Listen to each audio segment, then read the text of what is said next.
皆さんのその熱量がものすごく高くて、ものすごい刺激をですね、いただいて、ダイハツのおもろいをぜひ知っていただきたい。言われて、それ一瞬でいいなと思ったら、すぐそれやろう。やはりもう先人の思いがいっぱい詰まってるので、今日も発明の連続じゃん。小さいからこそできること。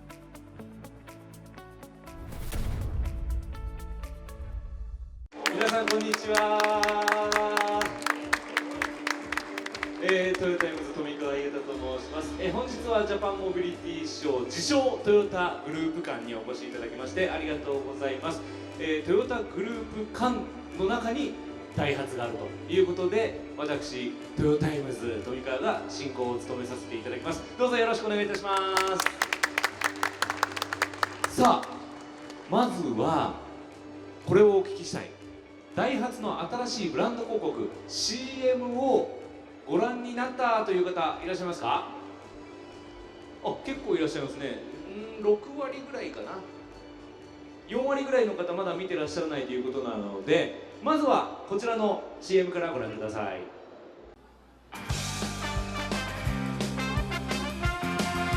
小さいからこそできること、こんな路地もお手のもの。小さいからこそできること、小回り聞いて褒められる。小さいからこそできること、二人の距離感キュンってなる。小さいからこそできること、積むのも乗るのも楽ちんぽ。小さいからこそできること、大きな夢の小さな一歩。小さいからこそできること、あれもこれもできるかも。小さいからこそ嬉しいことがある。小さいことから始める大発明。私のための発明、ダイハツの大発明。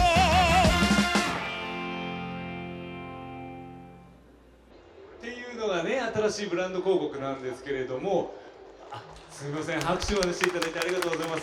これから出てくる作った皆さん喜ぶと思います。初めて聞いた方ももうすでに耳に残ってると思います。小さいからこそできることね、いいメロディーでね使ってますよね。あと私に大発明、ダジャレどうなんだろう。こういったですね、誕生秘話も含めてこれからトークショーを行ってまいりたいと思います。それではこの CM 制作に携わったメンバーお呼びいたしましょう。皆さんどうぞお入りください。はい、皆さん拍手でお迎えいただいてありがとうございます。もういいですね、ワクワクしてますね。はい、では私の手前からご紹介させていただきます。井上正弘代表取締役社長です。そしてデザイン部皆川悟部長です。お願いします。コーポレート企画室松岡弘樹室長です。松岡です。よろしくお願いします。よろしくお願いいたします。国内企画部佐々木隆部長です。よろしくお願いします。よろしくお願いします。そして一人だけつなぎきてないということはダイハツの社員ではない。そうですね、はい、ちょっとなんか疎外感があるんですけど、そうですね、しときゃよかったなと思いました。一人だけジャケットパンツ姿で一人だけもじゃもじゃ頭。そうですね、サイズがね、もじゃもじゃどちらでもいいです。もじゃもじゃ関係ない。はい、この CM の、クリエイティブディレクター、はい、小西さんです。小西俊之さん。はい、小西と言います。よろしくお願いします。はい、よろしくお願いします。皆さんよろしくお願いいたします。よろしくお願いします。はい。さあ、まずは今回の CM を作った小西さん。はいね、この前トヨタイムズで、トヨタの5ブランドを立ち上げるという生配信がありました。CM を最初に流したのがこの生配信の時だったわけなんですけれども、あの時ね、僕小西さんにお聞きしたんです。実は今回ダイハツの CM を作るのが初めて。そうですね、ダイハツの CM を作るのっていうか、ダイハツさんとお仕事するのが初すぎて、仕事すること自体が、はい、日産の CM は作ったことあるのにそうですね、普段はトヨタさんのですね、小型車、例えばアクアとかシェンタとかルーミーとかを作ってたりするんですけど、ダイハツさんは初ですね。僕本当大阪出身というか京都生まれで、なのに、でも大学もそのダイハツさんの本社にめちゃめちゃ近いところにあるのに、一切呼ばれたない。だからやりたかったんですよね。やりたかったですね。めちゃくちゃやりたかったですよ。だけど全然呼ばれないんですよ。井上さんなんで呼ばなかったんですか。井上さんはまだあれか、トヨタからダイハツ移って歴が短いからわからないですか、まだ1年半ですので、まあ、昨日も言いましたけどまだ時差もあるので小西さんのこともほの字も知りませんでした。そうですよね。だからコーポレート企画室長、松岡さん、だからコーポレートのイメージとしてこのもじゃもじゃ頭が合わないと思ってた。いやもう最初に見た時に、あれですかこのもじゃもじなんでそこ乗ってんの。乗ってくる。こういうノリがね、関西のノリなんですよね。だからこういうノリで仕事がしたかった、実は。そうですね。できれば関西弁に戻りたい感じがすごいあったんですよね。普段あんま使わないですか、関西弁。そうですね。東京の人をかぶって生きてるんで。結構なまってますけどね。そうですか。あれ完璧かなと思ってアナウンサーになりたいなと思ったんです。それはちょっと無理です。ありがとうございます。でもどうでした、ダイハツの仕事やってみて。すごい面白かったですね。なんかお話もすごいクリアにできるんですけど、まあ、何よりも皆さんのその熱量がものすごく高くて、もうどう変えていくぞっていう風な感覚で皆さんも発生していただけるんで、結構攻めたお話とかするんですけど、さらに攻めたのが返ってくるっていうか。なるほどね。今のが皆さんポイントになると思います。覚えておいてください。変えていくぞっていうことで皆さん意気込んでいたということですね。この真ん中にいるお三方も CM の、作成に携わった方々ということなんで、一人ずつまたね、ご紹介もしつつお話を聞いていきたいんですけれども、まず皆川さん、皆川さんはデザイン部の部長ですけれども、CM 制作ではどんな役割を。そうですね、今回 CM にはダイハツの過去の商品をたくさん出していただく、で社外にも社内にも、ダイハツらしい、ダイハツのおもろいをぜひ知っていただきたいということで、ものづくりの代表として参加しました。ここのね、ブースにもいろんな車が置いてあって、過去から現在へとつないでるこういう足跡ですね、路面に伝わってますけれども、こちらダイハツの車内ですよね。車が並んでる、昔からの車が、公開してるとこじゃないですよね。これは非公開なんですけど、それでも大切にこうやって撮ってるんですね。そうですね。ここにも小西さん行った。言いましたね。これ行った初日にご紹介いただいたんじゃないですかね。いやもうすごい、もうめちゃくちゃ懐かしいと思うやつから、こんなのあったっていうか、売れましたって言ったら、いや全く売れませんでしたみたいな。いうのもある。そうなんです。成功したものも失敗したものも全部並べてる。これをずっとダイハツに持っておくっていうのはやっぱり社員がいつでも見られるようにとかそういうことなんですか。そうですね。やっぱり昔の人の知恵だったり、その失敗も、やっぱりダイハツらしいっていうところで、これから未来につなげていこうっていうことの思いで、これをぜひ社員がみんな見れるようにということでやってます。それを CM になんとかこう出したいっていう思いもあったんですか。そうですね。やっぱり最近おもろくないよねっていう話をして、ダイハツの中が。ダイハツの中でもそういう話で出てきたんですか。おもろくないと。おもろくない。優等生になりすぎてんちゃうか。もっとおもろくしたいなっていう話で。やっぱ昔の車めっちゃおもろいのいっぱいあったよね。それはデザイナーとしてもじくじたる思いがあったんですか。本当はもっとおもろい車作りたいのに。そうですね。綺麗な車にっていると。いろいろあって。いろいろあって。それいつ頃からおもろくなくなったんですか。言える範囲で言える範囲で。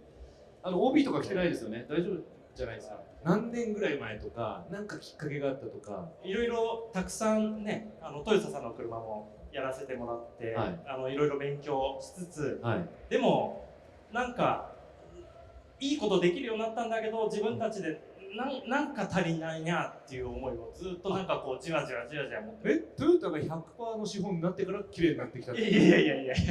なんかそんなように聞こえましたね今ね。次の話題行きましょう。次のちょっとニュアンスが微妙になってきましたよ。でもまたやっぱりダイハツらしいおもろいことやりたいと。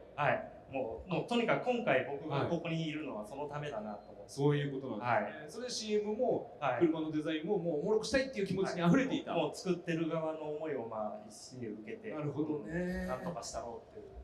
おもろくないところの社長になった井上さんが首かしげてましたけど、ちょっと話は振らないです。ここは振らないです。今おっしゃってたそのダイハツだからおもろいことやりたいって言ってたのが、この前の生配信の時に明夫さんが言ってた考えと似てますよね。全くそうで、僕が一番最初に明夫会長とお話しさせていただいた時は、もう小西さんさとか言ってダイハツおもろくないねん、おもろくしてくださいみたいなことを言われて、まず CM から作って、そこ全部なんかできるようなこととかをやってもらえないですかって話をいただいたんですよ。でそれを持っておもろくないですよって言おうと思ったら、もう皆さんから最近おもろくないんですよ。最初に言ってた。そうそう、あれ、はいもうじゃあもう同期してるやんと思って、それからですね、始まりは。はい、じゃあこれ皆さん生配信ご覧になってない方もいらっしゃると思うので、秋夫さんがどういう考えだったかちょっとだけ見ましょうか。その生配信の時に秋夫さんがどういうことを言っていたのか。求心力と遠心力ってあるじゃないですか、ね、それでそのダイハツはね、もともと大阪発動機っていう名前で、ダイハツっていう名前なんだから、やっぱり関西らしさというかね、そこにはこだわってほしいし、それに先ほどのレクサス GR、それからセンチュリートヨタっていうのは根っこ同じですけど、やっぱり1960年代にご縁があってね、一緒になりかけた会社で、今は 100% の資本でいくとね、100% 子会社なんですけど、やっぱり日本の国民車というかね、軽自動車を中心にやってるダイハツさんがやっぱりそのなんていうかね、ダイハツらしさというかね、資本が 100% になったから、全部求心力でというよりは、ダイハツがそもそも持ってる、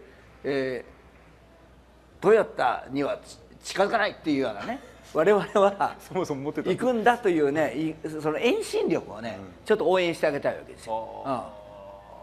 それがやっぱりね、一番いいのはこのね、この CM というもので、他のお客さんも見る中で、なんかダイハツのステークホルダーの皆さんがね、ダイハツ応援歌、みたいな形になるとね、やっぱり日本の国民車を担当してるね、鈴木さん、そしてダイハツさん、ここがライバルでね、一生懸命切磋琢磨することこそがね、日本の道の風景も変わると思うし、だからそういう意味では今ちょっとダイハツ元気出さないとね、あれですから、ということでうまく仕掛けてくれてるんじゃないですかね。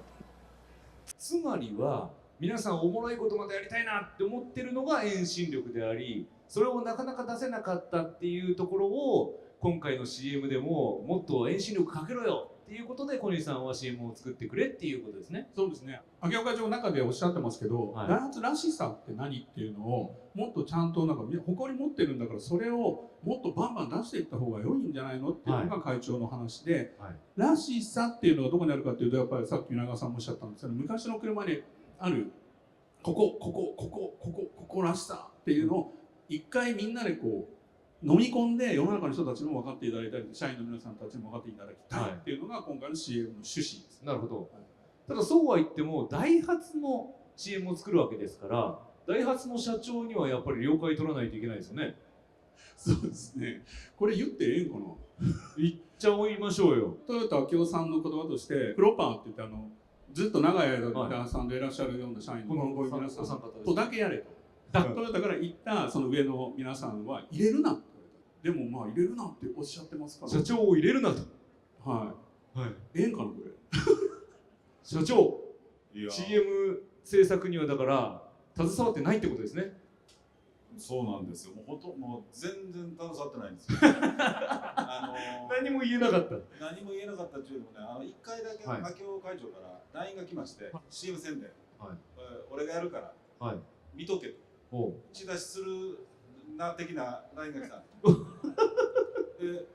と思って、でも気になるじゃないですか。小西さんという名前がちょっと見え隠れしたんですけど、名前も顔もわからないし、言ってんのかな。で皆川もいたし、松岡もいたし、佐々木もいたんで、何やってんのかなと思って、ちょっとたまに聞きに行くんですよ。いや、まあちょっとみたいな。誰も教えなかった。なんかね、目をそらすんですよ。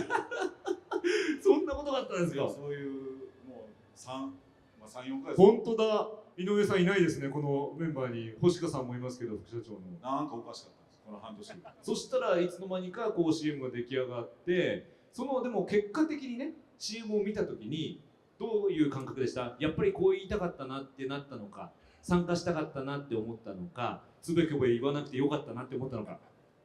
いやーね、やっぱりね、参加したかったし、言いたいこともあったんですけども、やっぱこの大発明の音楽を聴くと踊りそうじゃないですか。これええやんと思って。皆川さん踊りながら出てきましたもん。いや、これええやんと思いましたね。やっぱり大発らしさ出てるわと。実はその前からいろいろね、会社を変えないかんとか、こういうふうにしないかん、ロゴを変えろみたいなことを会長からも言われてたんで、A3 とか書いてね、スタディしてたんですよ。で、そのうちにね、ちょっと遅いっていうようなこと言われて、で気がついたら口出すな、で気がついたら私に大発明が出てきたってこんな感じですね。よかったですね、つべこべ言われなくていいものができてよかったですねでも今ねこうやってじゃあこれで前向きになる、またおもろいことできるっていう雰囲気になりましたけれども、ということは裏を返すとさっき皆川さんが言ったようにこれまではずっと綺麗な形になろうとしていたっていうことは CM 作りもずっとそうだった、会社のコーポレートとしてもずっとそうだったっていうことになっていきますよね。そうですね。松岡さんもやっぱりそれを感じてた。どちらかというと私はですね、この大発明の前はライトユーアップという企業すごい覚えてらっしゃいますね。ライトユーアップ大発明、CM の始まりに、ライトユーアップって言いますよね。言ってました。今回言ってない、そういえば。言ってないです。でこれをですね、私たちコーポレートなので、そこを預かってる部署でして、それを変えるぞってなったんですよね。我々がずっと大切に持っているライトユーアップを変えるぞと言われてきた。どう思いました？いやもうちょっと何言ってくれてんねんといやこれ正直長く使ってるので、もちろんお客様にも浸透しているし、ダイハツの社員とかダイハツの関係者もすごく親しみを持ってライトユーアップっていうのもあらゆるところに使ってもらってたんです。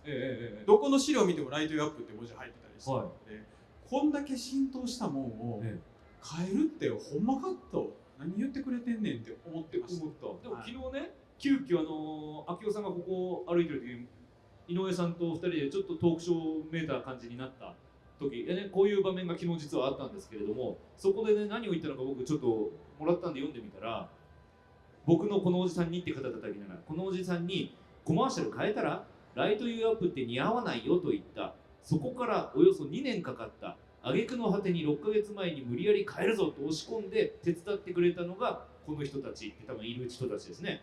それについてどう思ってるのって振られて、井上さんは私遅かったです、スローですいませんみたいなね、いう会話があったんです、この時にね。ということは今松岡さんが何言ってくれてんねんって言ってた相手は会長だったわけですね。そうなんですよ今日いないからね言えるんですけど、もうここはもう正直に言いましょう。その明夫さんがライトユーアップを変えろって言ってたっていうのを知ってたんですか？そういうふうにお伝えをいただいてたんで。知ってたんだ。間接的にですけど、それが変えるんだと言ってると言いながらも、じゃあ知ってたから、いやもうさっき申し上げたようにあんだけ浸透してみんな親しみ持ってるのに、いやなんでこのタイミングでこんなん変えなあかんねんと。すごい。ずっとだって変えてなかったわけですね、2年前から言われて。で6ヶ月前にパワープレイに明夫さんが出てきたと、それで変えざるを得なくなった。そうですね。いやそれでもまだやっぱりそういう気持ちでずっといました。もう完全な抵抗勢力ですね。いやそうなんですよ、抵抗勢力でね、私大発明のキャンペーンの、プレゼンテーションの上のロゴは、ライトユーアップで書いてあったんで、新しい CM を作る時のプレゼンの資料にもライトユーアップって残してたんですか、松岡さん？たまると思うんですけど、パワーポイントのフォーマットに、上に常にライトユーアップって入れてたから、それがそのまま残ってまして。ちょっと待って、どこで観念したんですか？だって6ヶ月前のプッシュでも抵抗してたわけじゃないですか。どこで観念したんですか？いや実際小西さん初めてお会いして、でダイハツってこういう会社だよっていうのをお伝えして、で最初に小西さんからワードが届いたんです。どういう？でそれまでは、いやいやもう言うてライトユーアップ続くで、思ってたんですよ。だから提案してもらったワードが、私にダイハツに、まさに言葉を小西さんが提案した。で、ええやんこれで。早いな。2年間は何だったんですか？ずっと抵抗してきたのに。いやでも本当にですけど、ライトユーアップって一人一人のお客様、従業員照らそうという気持ちでやってることなので、それを言い換えて分かりやすくしてもらったっていうふうに正直なるほど。松岡さん柔軟性ありますね、意外と。2年間気づかなかったですけどね。手のひら感じ小西さん、これもねちょっと大阪らしさなのかもしれないけど柔軟性というね。いやそうですね、一番最初僕がお三方もいらっしゃって、初めて行った時の目はあんま忘れへんのですよ。なんかこう目を忘れない。お前誰やねんなんやこのもじゃもじゃは。お前は誰や。そうすごいそうなんですよ。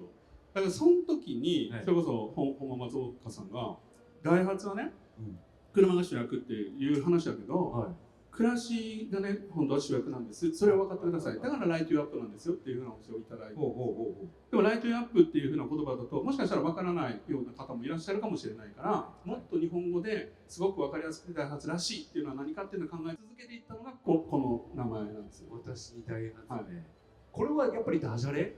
そうですね、完全にそうです。だからダイハツの皆さんの中でダイハツ名とかって言ってた方々も多分昔はいらっしゃるんだろうと思うんですけど、はいはいだから先ほど宮川さんの時に出てきたストレイガレージに行ってお話を聞いた時に、全部が街の人の声を聞いて一つ一つなんか、ここがすごい、これをこういうに変えたんです、ここをこんなふうに詰め込んだんですっていう話を全部売れてる売れてないに関わらず全部されて、そうもう発明の連続じゃんと、これがダイハツさんのものづくりのおもろさでしょうっていうことになったから、ダイハツの発明だからダイハツ名、もうすごいシンプルだったんですよ。なるほど、はいすごい分かりやすいですもんね、皆さんね、ダイハツ名って言われたらね。ただ今ね、松岡さんのことばっかり言ってましたけれども、広告をずっと作ってきたのは佐々木さんなわけですからね。佐々木さんも良かれと思ってライトユーアップってずっと言い続けてきたわけですよね。おっしゃる通りです。ですよね。はい変えたくないじゃないですか、本当なら。ライトユーアップのテーマでコマーシャルも作ってたりしましたので、はいはいはいはい。やっぱり変えるってなると、うん一緒に携わって作ってた人たちもなんで変えるんですかっていうふうにですよねかなり言われておりましたね。はいだからちょっと一回リセットして聞きます。こちらの、井上さんも入れて4人にライトユーアップがいいフレーズだなと思ってた人、皆さんですね。私にダイハツ名いいなって思った人、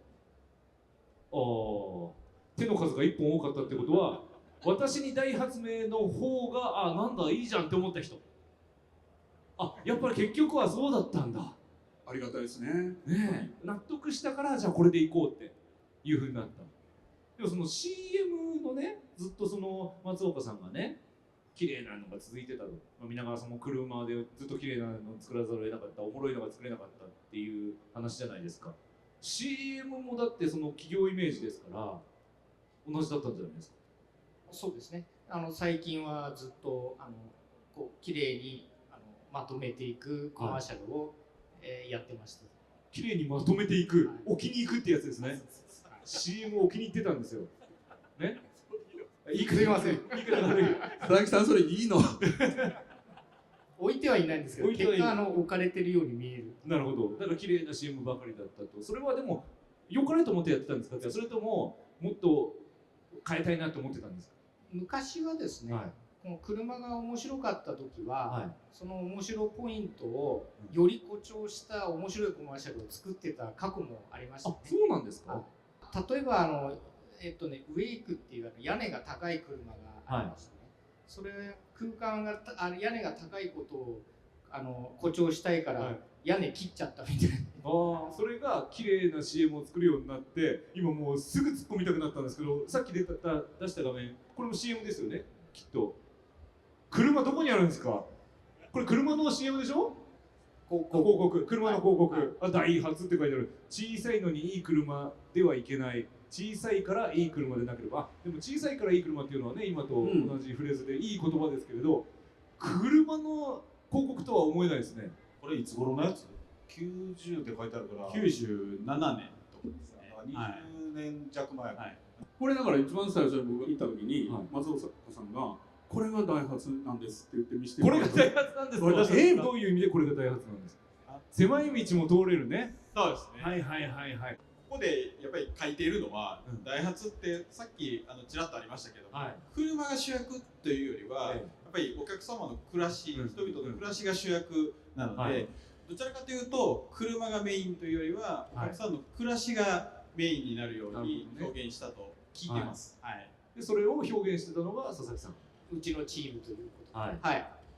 で佐々木さんもやっぱり本当は小西さんの頭ってあれですよ、見た目のもじゃもじゃじゃないですよ、中身ね。面白いことを考えてる小西さんのようなことは考えたかった。それはもう当然こういう仕事をやってますので、はいそこに現れたわけですね。そうです。じゃあ小西さんが現れてどんなやり取りになったんですか？佐々木さんはここ最近おもろいことをもうほんまやりたかったんですよっていうのを、一緒に仕事させてもらって分かったんですけど、最初めっちゃ怖かったんですよ。怖かった。さっき言ったこの感じ、さっきのこの感じは佐々木さんの顔だったんですね。そう皆さんそうだったんですけど、おもろいってこういう形でどうでしょうっていうのが起こってんのかなと思ってたんですけど、ただなんか一緒に編集仕事をすごいよくすると、ずーっとニコニコ見てくれるんですよ。怖かった佐々木さんが、うわやったと思ってあれなんか佐々木さんの気持ちが変わったと思った瞬間がすごいあって、それが嬉しかったんですけど、佐々木さんはでもずっとだからおもろいこういう広告をってさっきおっしゃってましたけど、変えようと思ってはったんですか？そうですね、はい、やっぱり元気が出るコマーシャルとかお客さんが楽しんでもらえるようなコマーシャルをやっていきたいなっていうのはずっと思いとしてあったんで。佐々木さんはね、国内の企画部の部長ですから、こういう広告をいつもこうね世に出していた。でも変えたいと思ってたけれども、トヨタの資本 100% になってから綺麗なことにしなきゃいけないというふうになっていて、否定しない。今否定してほしくて言ったんです。そうじゃないよって。いやちょっとぐらいあると正直者だ。こんな正直、そうですね、ダイハツですもんね。はい。で、おもろいことを今じゃあ一緒にできた佐々木さん。はい、ものすごい刺激をですね、いただいて、制作している過程も一緒に楽しませていただいたっていうのが、今回の仕事だったと思います。なるほど。そういった意味では変えたっていう意味では生配信中に明夫さんが気づいたロゴカラフル化、皆さんのこの胸についてるねロゴを見ていただければ分かりますけれども、赤のダイハツじゃないですか。それがあっち見てください、カラフルなダイハツですよね。いや僕もね長い間広告の仕事をしているので例えばレクサスとかですね、トヨタとかロゴがどれだけ大切なものなのかっていうのを分かってはいるんですけど、ノリがもうそれを超えていってですね、だからこの私ダイハツ名のそのカラフルな感じは、もう絶対これロゴも変えた方がおもろいんじゃないですかみたいな話が出たら否定が起こるだろうと思ったらおもろいからやってまいりましょうみたいなことになって3名の方から LINE がものすごいスピードで返ってきたんですよ。だから1回投げたらパンパンパンパンってやろうってあれはちょっとびっくりしましたけどね。一番最初に返していただいたのは皆川さんでしたっけ？皆川さん、松岡さんかな。いやちょっと早速手のひら返しさせていただいて、あんだけの2年間抵抗勢力だった松岡さんが一番早くいいですねってなった。そうですね。そうですよね。それはなんでいいって思ったんですか、そのカラフル化っていうのは。いやもう正直もうこれが始まってから、もう何でもやってまえってちょっと思ってまして、もう言われてそれ一瞬でいいなと思ったら、すぐそれやろうすぐそれやろうって全部言うようになっちゃいまして、昨日の明夫さんと井上さんの会話の中でもロゴの話もしてましたね。今読んでみたら、だから明夫さんもやっぱりロゴの色変えたいと思ってたんだね。で、せっかくだからこの色にしたらということで、ダイハツさんがこういうカラフルにしたと。で、赤だけの時に比べるといいので、今ダイハツのロゴをこの色に変えてもらえるように検討中ですけれどもって書いてあります。 CM で今回このようにカラフルなダイハツって出してますけれども、ロゴは赤のままなんですよね。ここもう企業コーポレートはこのダイハツの赤のままなんで、企業コーポレートですから、これはコーポレートの松岡さんなのか社長の井上さんなのか、これからどういう話になっていくんですか。これは多分社長決済。そうですね。社長決済。じゃあそれぞれの気持ちを聞いておきましょうか。まず井上さん、これまでの伝統の赤のダイハツのロゴをどのように捉えて、この後どのように考えてますか。このカラフルなやつはいいんですけども、やっぱりダイハツって117年の歴史があって、やはりもう先人の思いがいっぱい詰まってるので、やっぱりちょっとね考え方とか、手順は踏んで、きっちり決めていきたいなと思ってます。なるほどなるほどなるほど。今回のこの JMS もやはりこれ使うってことになって、LINE できたんですよ。LINE で。明夫さんから？いやまず松岡さんから。佐々木さん、この3人からいいですか？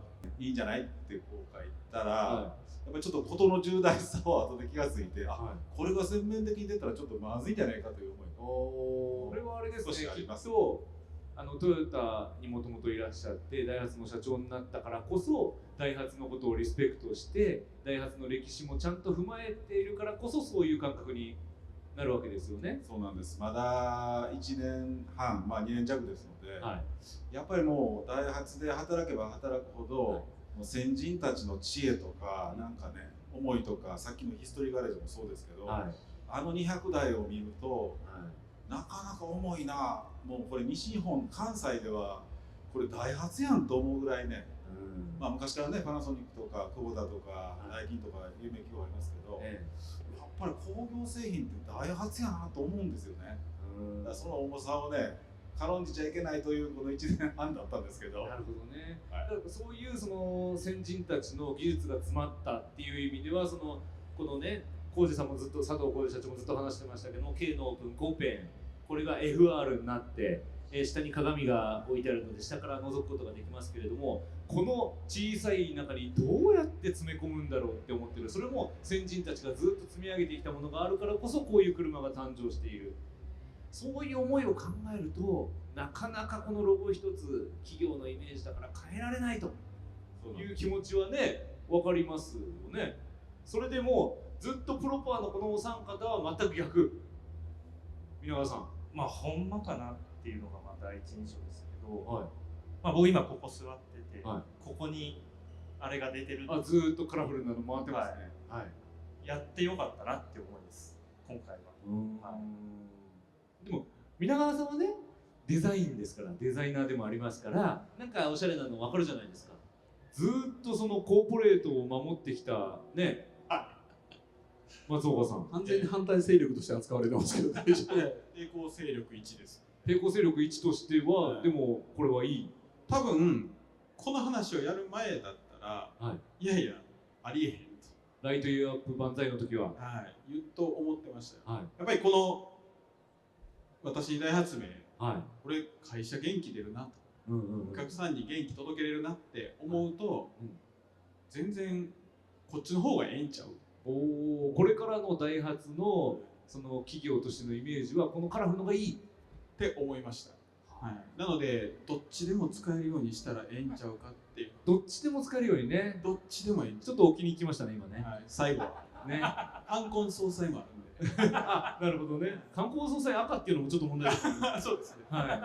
でも今度は今こうなったら井上社長が抵抗勢力なわけですよ、松岡さんの。本当だ。ね。ちょっと今アピールしましょう。ちょっと決済上がりますんでよろしくお願いします。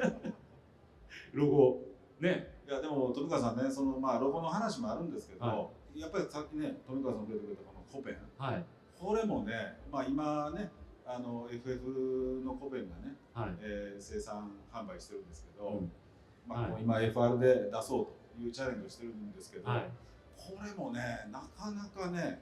まあ僕はエンジニアじゃないけど、素人目にもこんなことできんのかなという思いがやっぱあってね、例えばその皆川はこれデザイナーなんで工業デザインとしてこの車を FR でこのサイズで出すということをね、彼は分かっていながらこういうデザインを描くわけですよね。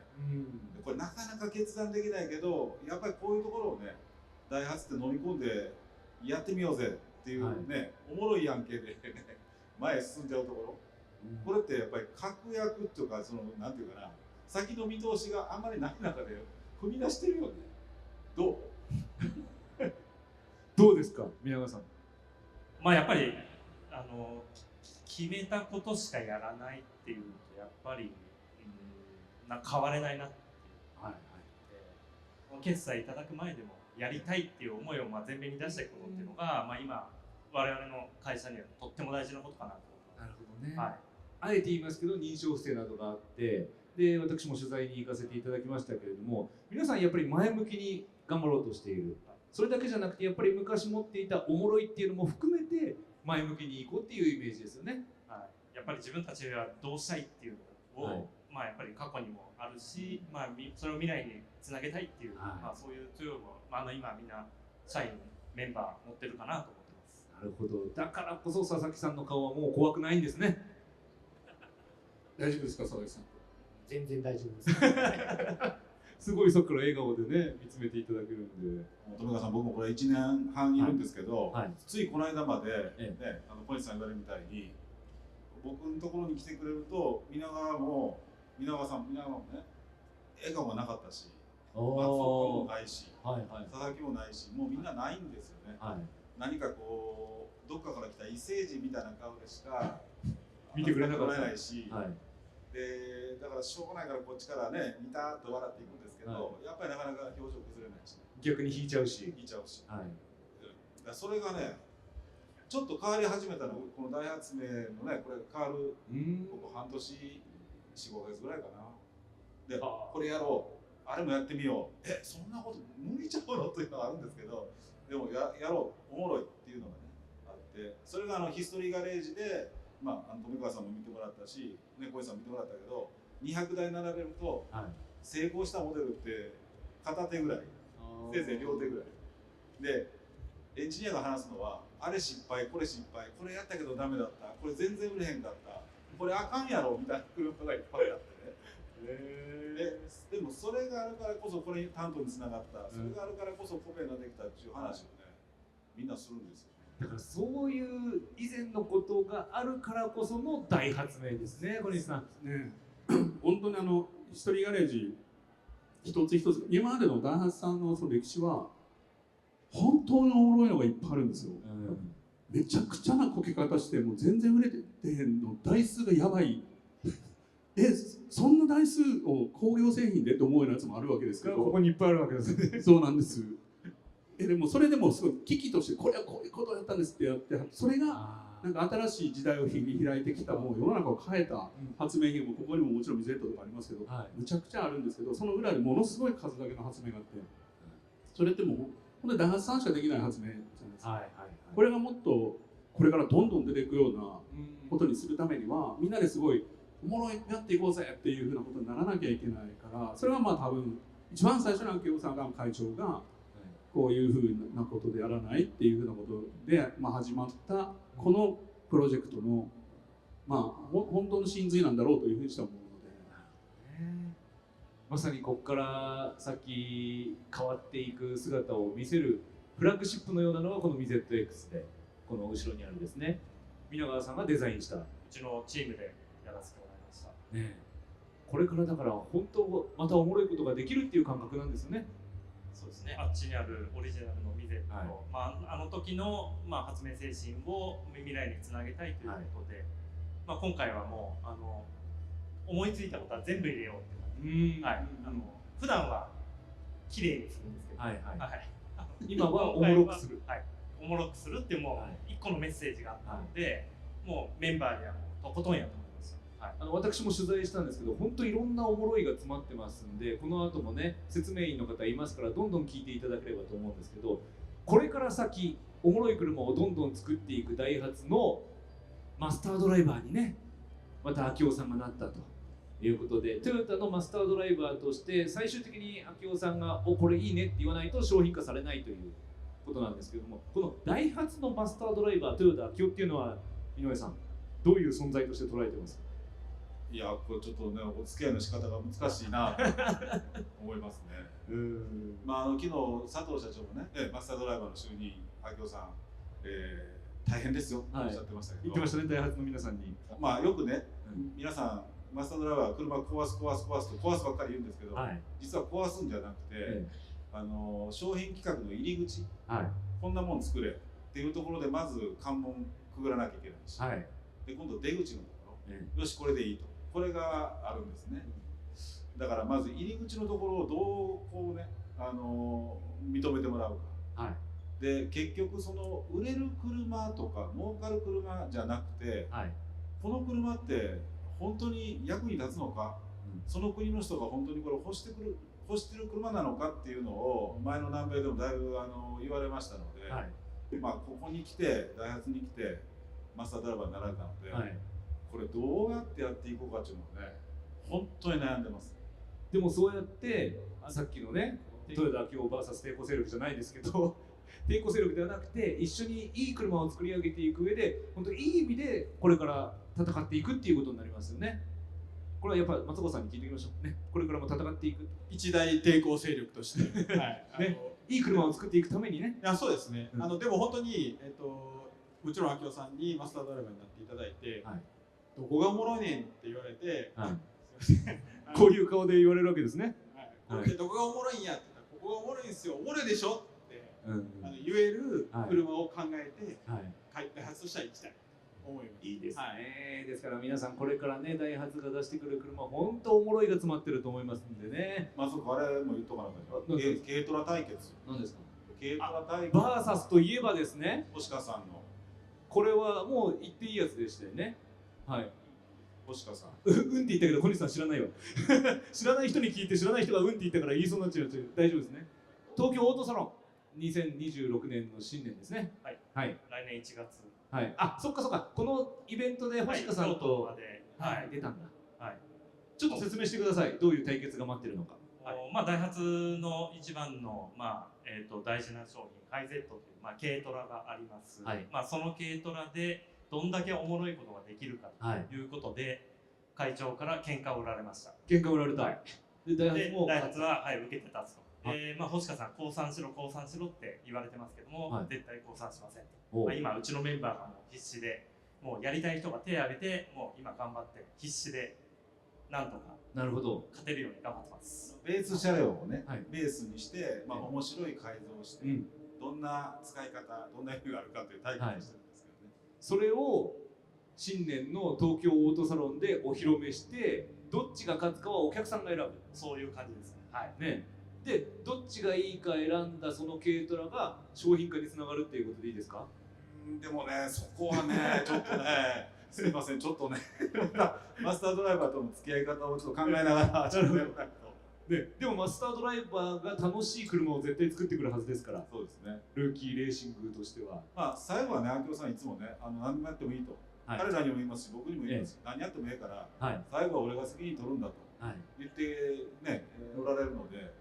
思い切りやろうかなと思ってますけど、でこの本気で対決を今して、それぞれが明夫さんのルーキーレーシングチームとこのダイハツチームで本気で軽トラ改造を進めてますんで、東京オートサロンを楽しみにしていただけたらなと思います。でちょっと今話がずれちゃったんですけど、 CM の話に最後戻りますと、いろんな人に言われます。小さいからこそできること、あれはいだしょうこさんですかってみんなが言うんですけど、それで間違いないですか、小西さん？はい、日本の国民的な歌のお姉さん、はいださんで間違いありません。はい、なんではいださんを100人も200人もだから歌っていただける候補を探したんですよね。でこれダイハツさんの応援歌だし、みんなのその応援歌にならなきゃいけないから、やっぱみんなが分かってて、なんかウキウキするような感じの音にしなきゃいけないからっていうので、はいださんと思った時に、はいださんって宝塚出身じゃないですか。だからダイハツの本社のほぼ隣みたいなところだから。やっぱり思いが違うんですよ。ダイハツさんなんですかみたいなことになって、小西さんと一緒だ。そうなんです。まあちょっとレベルが違うだけでなのでやっぱ思いがある人とやりたいなっていうこともあったので、はいださんでお願いした。なるほどね。はいださんのその思いがね、皆さんの耳に残るっていうふうにね、またつながる歌声だとも思うんですけれども、せっかくですから最後にですね、お一方ずつ小さいからこそできることの後、オリジナルフレーズを一人ずつ歌ってね、締めたいと思います。じゃあ誰からいきましょうかね。まずは抵抗勢力松岡さん。はい、起立。はい、じゃあ歌っていただきましょう。松岡さん、3、2、1お願いします。小さいからこそできること、抵抗勢力手のひら返し。いいですか？確かに大きかったらできない手のひら返し。ああ、面白い。さすが関西人ですね。最初にプレッシャーかけますね。佐々木さん、行きましょう。はい、佐々木さん歌いますよ。手拍子お願いします。手拍子お願いします。3、2、1、はい。小さいからこそできること、おもろい CM お届けします。まあ普通ですけどメッセージ性はありますね。メッセージ性はあります。これからはおもろい CM 頑張りますという宣言ですね。さあ、そして皆川さん、お願いします。だんだんハードル上がります。上がります。大丈夫です。一番ハードル上がるのは社長ですから。はい。さあ、それでは皆川さん参りましょう。3、2、1お願いします。小さいからこそできること、いつもの暮らしもワクワクに。もう可愛いからいいですね。今ワクワクが可愛かったからいいです。さあ、そしてトリを務める社長という前にちょっと安心してます、小西さん。俺もやるんですか？やっぱり安心しちゃダメです。やっぱり CM 作った人間としてね、ダイハツにこれからも関わっていきたいですよね。関わっていきたいんですけど。っていうことはやっぱり歌わないとダメです。仕事にすごい近いから怖いんですけど、ちょっと待ってくださいね。はい、わかりました。大丈夫ですか？はい。いきますよ、小西さん。皆さん手拍子お願いします。3、2、1、スタート。はい。小さいからこそできること、豊田秋代を味方につけた。